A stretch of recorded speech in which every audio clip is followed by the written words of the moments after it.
நான் என்ன கெடுதல் செஞ்சுட்டேன் உங்களுக்கு? நீங்க சாப்பிட்ற சாப்பாட்டில் ஏதாவது மண்ணைக்கிட்ட அள்ளி போட்டேனா? உங்களுடைய ஆட்சியினுடைய லட்சணத்தை, உங்களுடைய ஊழலை, நீங்களும் மந்திரிகளும் அடிக்கிற கொள்ளைய மக்களுக்கு எடுத்து சொன்னேன். இதை சொல்லாம வேற என்னத்தை சொல்லுவாங்க? இப்ப இந்த கரூர் விஷயத்துக்கு வரேன். கரூர்ல என்ன நடந்ததுன்னு அந்த கரூர் மக்களை கேட்டாலே புட்டு புட்டு புட்டு வைப்பாங்க. ஏன் மேல பழியை தூக்கி போடுறீங்க? என்னமோ நாங்கள் அரசியலே பண்ண மாட்டோம், இந்த விஷயத்துலலாம் நாங்கள் அரசியலே பண்ண மாட்டோம் வீடியோ போட்டுவிட்டு போய் சட்டசபையில் உட்காந்துக்கிட்டு ஏன் மேலே பழியை தூக்கி போடுறீங்க? லேட்டாக வந்துட்டாருன்னு போலீஸ் கொடுத்த டைமில் நாங்கள் இருந்தேன். நாமக்கல்லேருந்து கரூர் வர வழியில் இருந்த மக்கள் எல்லாரையும் நான் என்ன அம்போன்னு விட்டுட்டு வர சொல்கிறீங்களா? நாமக்கல்லேருந்து கரூருக்கு நான் எப்படி வந்தேன், எவ்வளோ நேரத்தில் வந்தேன், உலகமே லைவ்ல பார்த்துக்கிட்டு இருந்தது.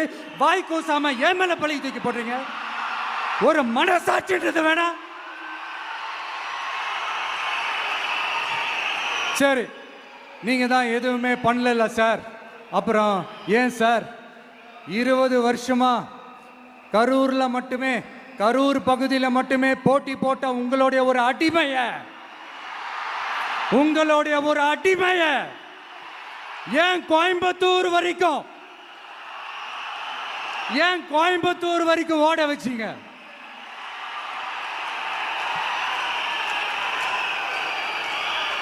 அதனால மக்களே, அத்தனை வழிகளையும் தாங்கிக்கிட்டு உங்களுக்காக நீதி கேட்க வந்த இந்த விஜய், இப்போ நான் உங்ககிட்ட நீதி கேட்கிறேன். நீங்க தயவு செஞ்சு எனக்கு நீதி வழங்கணும். எப்படி வழங்கணும்?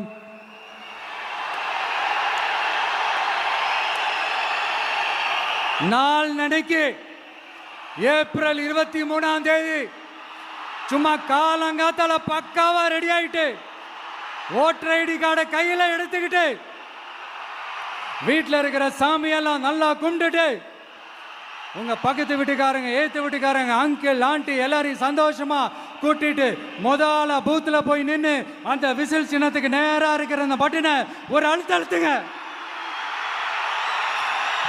இது ஒரு தலைமுறைக்கான தேர்தல், இது உங்களுக்கான தேர்தல்.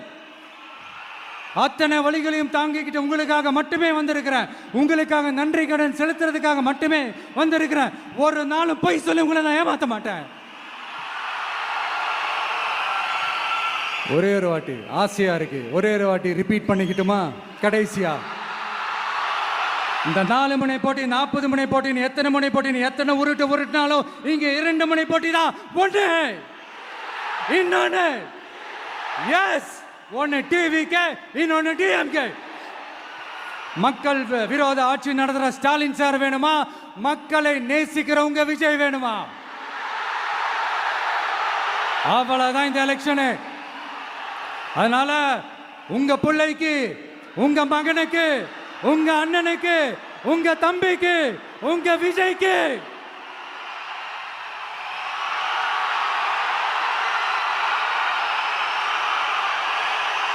ஒரே ஒரு வாய்ப்பு கொடுங்க. தயவு செஞ்சு விசில் சின்னத்துக்கு ஓட்டு போடுங்க. இது ஒரு விசில் புரட்சி தேர்தலா இருக்கணும்.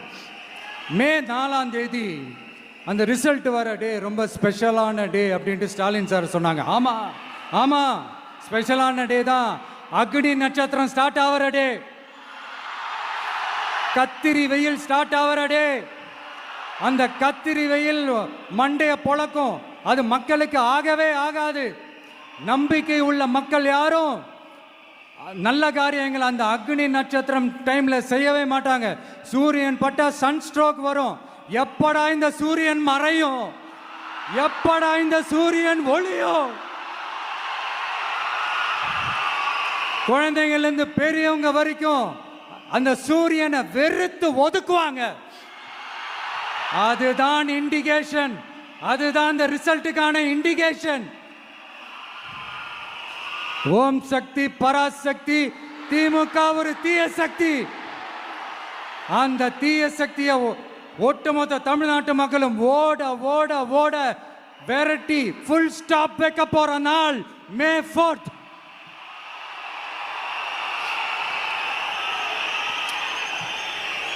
நம்ம ஆட்சிக்கு வந்த அடுத்த நிமிஷம் என்ன செய்ய போறேன்னு சொல்றேன்.